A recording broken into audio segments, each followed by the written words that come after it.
देखो सबसे पहले क्या होता है, हम लोग यही जो 11th का चैप्टर था इसी में है मियोसिस और माइटोसिस, और जो एंजाइम्स है वो बायोमोलिक्यूल्स में आएगा। तो हम लोग देखते हैं cell cycle and cell division में। सेल का साइकिल है मतलब सेल की बर्थ से लेकर सेल का सेनेसेंस तक, उसकी डेथ तक का साइकिल है। और इसी साइकिल के में सेल क्या करता है, सेल डिवाइड करता है। सेल अब दो तरीके से डिवाइड करता है, जो सेल डिवीज़न है वो दो तरीके से है। कौन से दो तरीके से? मियोसिस और एक हो गया माइटोसिस। तो हम सबसे पहले देखते हैं सेल साइकिल क्या होता है। सेल साइकिल के जैसे हमने बताया कि सेल के बर्थ से लेकर सेल का पूरा डेथ तक क्या है, एक सेल साइकिल है। देखा जाए तो सेल डिवीज़न जो है हमारा वो बहुत ही इम्पॉर्टेंट प्रोसेस है। अब बोल रहे हैं इस दौरान क्या होता है, सेल डिवीज़न के दौरान क्या होता है, सेल साइकिल में जो हमारा जो सेल का क्या हो रहा है, डिवीजन हो रहा है। एक सेल से कितने सेल बन रहे हैं, दो सेल बन रहे हैं। अगर एक सेल से कितने सेल बनते हैं, दो सेल बनते हैं, तो ये सेल ने क्या किया है, डिवाइड किया है। इस बीच में सेल डिवीज़न में दो चीज़ होती है। इसमें जो पेरेंट का डीएनए होता है, इसका रेप्लिकेशन होता है। क्या होता है, रेप्लिकेशन। रेप्लिकेशन से वो डीएनए किस में जाता है, उसके चाइल्ड में जाता है, उसके ऑफ स्प्रिंग जो बोलेंगे हम, ठीक है, डॉटर सेल या डॉटर सेल। ये वीडियो हिले मत से यार। अब इसमें क्या है, DNA replication, cell division. Cell cycle में क्या क्या आता है, सेल डिवीज़न आता है। ये वाला पॉइंट देख ले भाई तू, इसमें क्या आता है, सेल डिवीज़न होता है सेल साइकिल में, डीएनए रेप्लिकेशन होता है और सेल ग्रोथ होता है। सबसे पहले तो have to take a coordinated way, ये सारे कोऑर्डिनेटेड वे में होते हैं सबसे पहले, ठीक है। अब इसमें सेल साइकिल के अंदर जो रेप्लिकेशन होता है उसको क्या बोलते हैं, रेप्लिकेशन को ही हम लोग क्या बोलते हैं, डीएनए के रेप्लिकेशन को जीनोम सिंथेसिस बोलते हैं, क्योंकि इसमें जीन क्या होते हैं, फिर से सिंथेसाइज होते हैं। अब मेन डिफरेंस क्या है मियोसिस और माइटोसिस में? माइटोसिस में क्या है कि ना, पेरेंट से डॉटर सेल में same to same exactly same genome का ट्रांसफ़र हो रहा है। सेम जीनोम मतलब समझ रही है ना, no change in genetics. No change मतलब no evolution, no evolution of DNA or genetic material, exactly same as the parents DNA। तो इसमें DNA का म्यूचुएशन नहीं हो सकता, DNA या RNA का क्या नहीं हो सकता, म्यूचुएशन नहीं हो सकता, म्यूटेशन, सॉरी यार क्या है, क्यों नहीं हो सकता, क्योंकि इसमें क्या हो रहा है, यहाँ पे माइटोसिस हो रहा है। क्योंकि माइटोसिस में एग्जैक्टली सेम डीएनए ही डॉटर पेरेंट से किस में जाता है, डॉटर सेल्स में जाता है। इसलिए इसका सबसे बड़ा ड्रॉबैक है कि इस माइटोसिस में म्यूचुएशन नहीं होता है। म्यूचुएशन नहीं होगा तो इसमें कैरेक्टर्स सेम दिखेंगे, कैरेक्टर्स सेम रहेंगे, बस यही मेन डिफरेंस है। और मियोसिस अभी लंबा है, हम लोग इसको देखेंगे। अब सबसे पहले क्या हो रहा है, हम लोग फेजेस ऑफ सेल साइकिल देखते हैं। फेजेस ऑफ सेल साइकिल में दो टाइप के फेज होते हैं। इंटरफेज होता है सबसे पहले, रेस्टिंग फेज होता है। सेल साइकिल हम लोग स्टार्ट कर चुके हैं ना, सेल साइकिल, ये सेल साइकिल। सेल साइकिल में दो फेज होता है, एक होता है और एक होता है एम फेज। इसमें एक्चुअल में एक से दो बना है, और ये क्या है, रेस्टिंग फेज बोलते हैं इसमें। इसमें ना सेल कुछ नहीं करता है, डिवाइड नहीं करता है इस फेज में। इस फेज में डिवीजन नहीं होता है, बट डिवीजन की तैयारी स्टार्ट हो चुकी होती है, डिवीजन अब्सेंट, ठीक है, तैयारियां स्टार्ट होती है इसमें।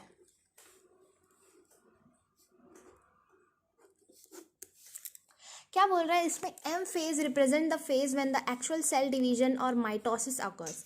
एम फेज ऐसा फेज है जिसमें एक्चुअल में क्या हुआ है, माइटोसिस हो रहा है।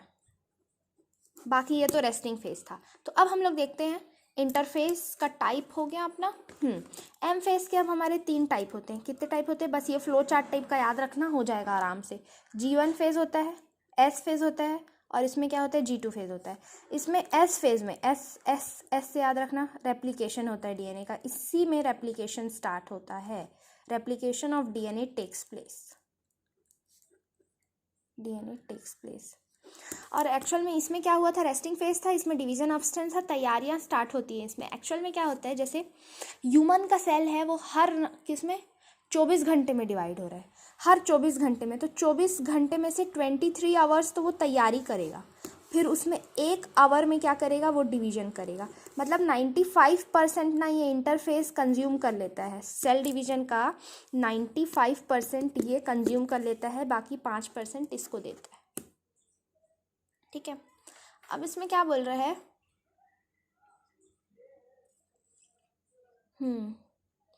अब हम G1, S और G2 के बारे में पढ़ रहे हैं। जबकि G1 फेज़ में क्या होता है निशिता की ना, इसमें माइटोसिस अभी हमारा स्टार्ट हुआ है, initiation of mitosis.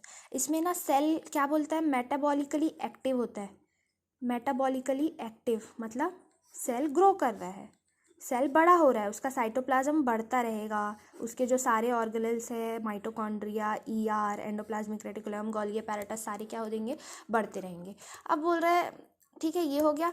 S phase को हम लोग सिंथेसिस फेज़ भी बोलते हैं, क्योंकि एक्चुअल DNA का रेप्लिकेशन एस फेज़ में हुआ है। S phase is the synthesis phase.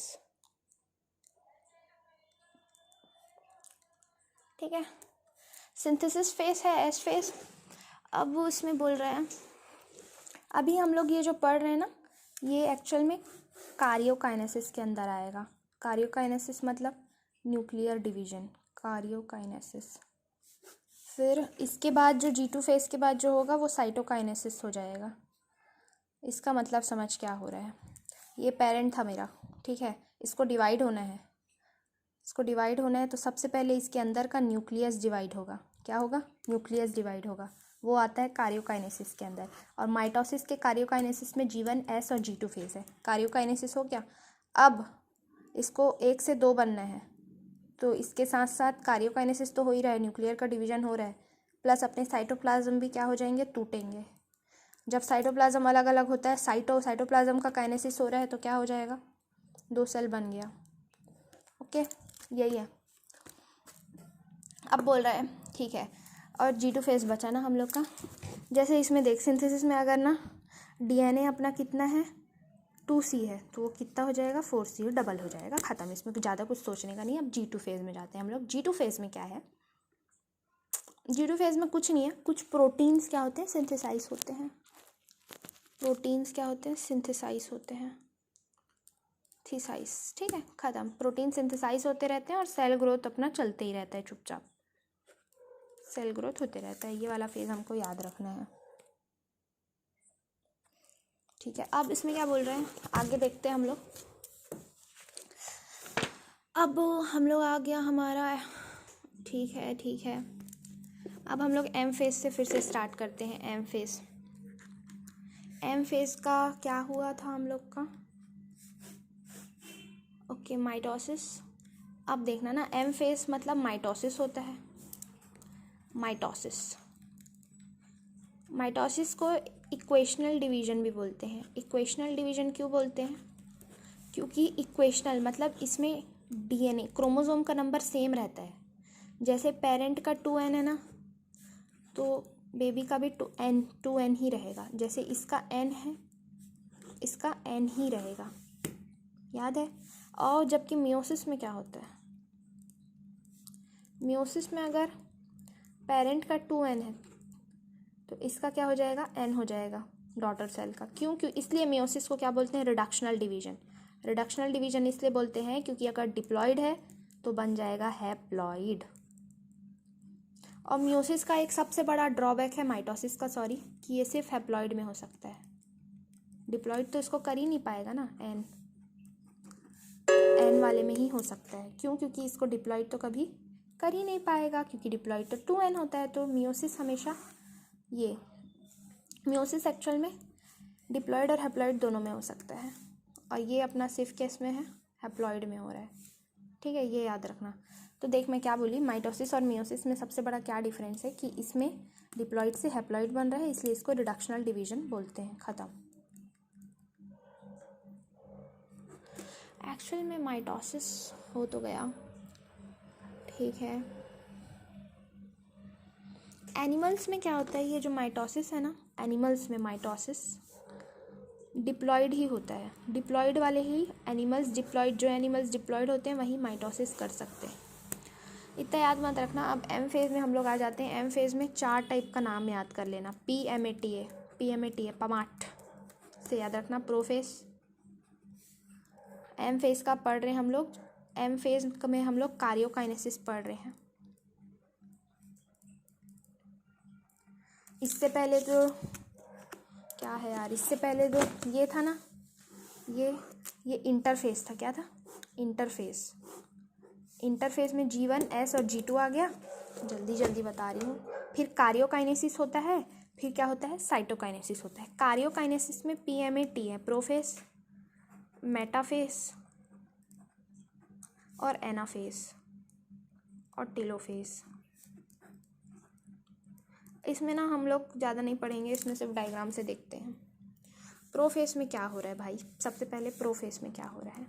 Profess का ये डायग्राम है। जो भी सेल का जो भी मटेरियल होगा ना, जो भी साइटोप्लाज्म, इसका ये गोल्जी बॉडी, ये सारे क्या हो जाएंगे? कंडेंस हो जाएंगे, मतलब घुलने लगेंगे और इसकी इंडिविजुअलिटी ख़त्म हो जाएगी। मतलब हम लोग इसको माइक्रोस्कोप में देखेंगे ना, तो हम अलग से माइटोकॉन्ड्रिया नहीं देख पाएंगे, गोल्जी बॉडी नहीं देख पाएंगे। क्यों? क्योंकि ये सब कंडेंस हो चुके हैं। Condensation of the material of cell. किसमें? प्रोफेस में। कार्योकाइनेसिस का प्रोफेस में condensation of the cell material. ठीक है, तो ऐसे दिखना स्टार्ट हो जाता है। ये ऐसे देख लेना, बना भी लेना। ओके, अब हम लोग देखते हैं मेटाफेस में। मेटाफेस में क्या होता है?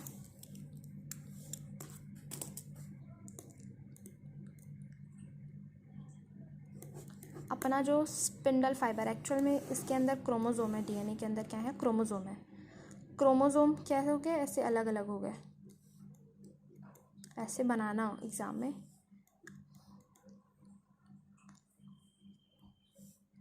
ये है स्पिंडल फाइबर। स्पिंडल फाइबर, और यहाँ पे जो गांठ है ना, इसको बोलते हैं काइनेटोकोर। ये क्रोमोसोम है, ये तो दिख रहा है क्रोमोसोम है। क्रोमोसोम की गांठ को बीच वाले क्या बोलते हैं? काइनेटोकोर। काइनेटोकोर। ये किससे अटैच हो जाते हैं? स्पिंडल फाइबर से। बल्ब जैसे ऐसे जलता है ये स्पिंडल फाइबर। तो इसमें सिंपल एक वर्ड लिखना कि जो spindle fibres attach to kinetochores of the chromosome. ये जो स्पिंडल फाइबर्स होते हैं वो काइनेटोकोर के साथ अटैच हो जाते हैं। और मेटाफेस एक ऐसा फेस है, बेस्ट फेज है, जिसमें हम क्रोमोसोम की क्या समझ सकते हैं? सेल की मॉर्फोलॉजी को समझ सकते हैं। बेस्ट फेज, अगर माइक्रोस्कोप के अंदर हम लोग देखेंगे तो best phase to identify cells morphology, cell morphology बहुत अच्छे से हमको पता चल जाएगा, इजीली स्टडी कर सकते हैं हम। एनाफेज में आ जाते हैं। एनाफेज में क्या है? एक्चुअल में कुछ नहीं है एनाफेज में। इसमें जो ये दो था ना, दो अलग अलग बट गए। बटेंगे तो कैसे दिखेंगे? ऐसे। और वो पहले से तो अटैच ही थे स्पिंडल फाइबर से। ये बल्ब जैसे जो जा रहा था अटैच थे ना पहले से, बस अलग अलग हो गए। ये इधर वाला ऊपर गया और इधर वाला किधर गया? नीचे गया। ऐसे अलग अलग हो गए, देख। तो क्या बोल रहा है? सेंट्रोमियर्स जो बीच में था, इसका जो सेंट्रोमियर है बीच वाला, ये क्या हो गया? टूट गया, स्प्लिट हो गया। सेंट्रोमियर स्प्लिट होता है तो क्रोमेटिड्स, ये एक एक क्या है? क्रोमेटिड्स है। क्रोमोसोम का एक क्या है? क्रोमेटिड्स है। क्या हो गया? ये सेपरेट हो गया। तो क्या लिखेंगे हम लोग इसमें? सेंट्रोमियर स्प्लिट हो चुके हैं, दोनों अलग अलग टूट चुके हैं। स्प्लिट। और क्रोमेटिड्स क्या हो गए हैं? सेपरेट हो गए हैं। कहानी जैसे याद रखना और पूरा लिख लेना। स्प्लिट। और क्रोमेटिड्स, जो अपने क्रोमेटिड्स थे, दोनों बहनें अलग अलग हो चुकी हैं। अलग अलग हो चुकी मतलब अपोजिट पोल्स में दोनों कहाँ हैं?